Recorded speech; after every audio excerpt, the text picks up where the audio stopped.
So how can you remove audio on your video which is on the iCloud? So let's get into it.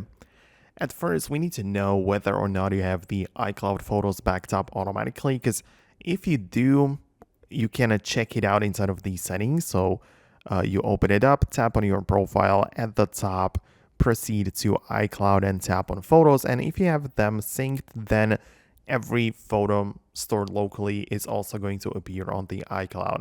So in our case, it just means that iCloud is basically synonymous with these photos right here. So photos are also iCloud. And in that case, you can access everything right here. But if it's not the case, you can open up the Safari web browser and go to the iCloud.com. There you can sign in with your Apple account. So on iPhone, you can just use Face ID to get inside. And when you do, you can find the Photos section specifically within the web UI. And in there, you can download any kind of video you want, right? So all of them are going to be there. You can browse through it as much as you like and select the video you want to download and just save it to your local storage first. So once we have that, once we have access from the iCloud to that video, then we can use some kind of software which can remove the audio.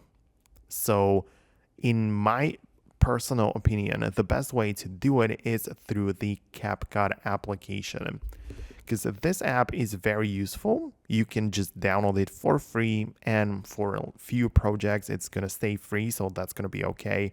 And you can just open it up and start a brand new project. So you're going to go like this, and you just want to import the video we just downloaded. And now just select the video on the timeline. Make sure it is selected, because there are different toggles at the bottom based on you having the photo or video selected or not.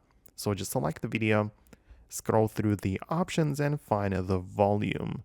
So when you do find it, just make sure you slide it all the way to the left so it reaches 0. And now you have a video from your iCloud which doesn't have any sound. The last thing we need to do is just to export it, but inside of CapCut you have a watermark at the end which you can delete, so just go ahead and do that. And then click on the export settings at the top so you can choose the resolution, frame rate, and if you don't know anything about this, just leave it as it is and click on the arrow in the top right corner to export that video. And once you do, the video will be saved to your gallery, but with all of the adjustments. In our case, it's going to be saved without the sound completely, so it's going to be muted. The audio is removed from our originally iCloud video. So that's how it works. Let me know below in the comments if there are more thoughts or questions you might have. Subscribe for more guides and videos similar to this one, and I'll see you later.